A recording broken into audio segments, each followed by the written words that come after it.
முருகன் பக்தர்கள் அனைவருக்கும் அன்பு வணக்கங்கள். என் அன்பு குழந்தையே, உன் துணை ஒருவருக்கு பயந்து ஓடிக்கொண்டு இருக்கின்றார். யார் அவர் என்று உனக்கு தெரியுமா? நீ என் மீது கொண்ட பக்தி மிகவும் உயர்ந்தது.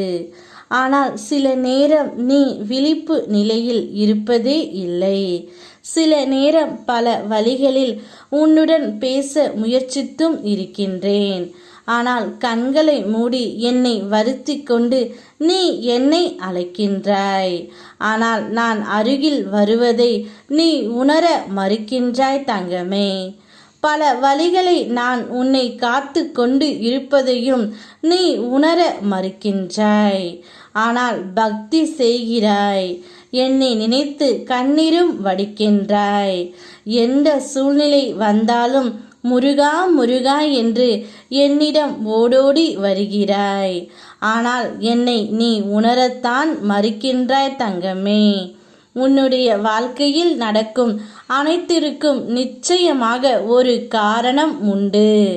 ஒன்று நடக்காமல் போவதற்கும் கூட ஏதோ ஒரு காரணம் உண்டு தங்கமே.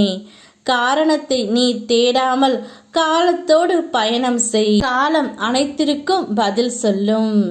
இங்கு எதுவும் நிரந்தரமானது அல்ல, எதுவும் தாமதமாகவும் இல்லை. எல்லாம் சரியாகவே நடக்கின்றது.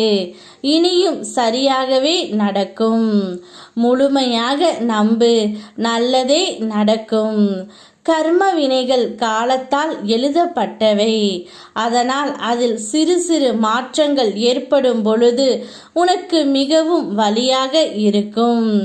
உன் நிரந்தரமான பக்தி அதில் இருந்து உன்னை மீட்டு விடும் தங்கமே. உன்னுடைய துணை உனக்கு பயந்து தான் இப்பொழுது ஓடிக்கொண்டு இருக்கின்றார். உன்னிடம் சில விஷயங்களை சொல்ல முடியாமல் தவித்து கொண்டு இருக்கின்றார். அதனால் உன்னை பார்த்தால் பயத்தோடு ஓடி ஓடி சென்று விடுகின்றார் தங்கமே. ஆனால் நிச்சயம் இந்த நிலையை நான் மாற்றி தருகின்றேன். வாழ்க்கையை வாழ்வதற்கு தேவையான சிந்தனைகள் உனக்கு பிறக்கும். ஆகையால் சில நேரம் ஏற்படும் பிரச்சனைகளை வைத்து உன் வாழ்க்கையை நீ முடிவு செய்து விடாதே. அனைத்தும் கூடிய விரைவில் மாறிவிடும். உனக்காக நான் இருக்கின்றேன் தங்கமே. அனைத்தையும் மாற்றி உனக்கு நான் கொடுக்கின்றேன். எப்போது இந்த நிலைமை மாறும் என்று கேட்டாய் அல்லவா? நிச்சயம் அந்த நிலையை உனக்கு மாற்றி உன் துணை சரியான வழியில் உன்னை நடத்தி செல்வார்.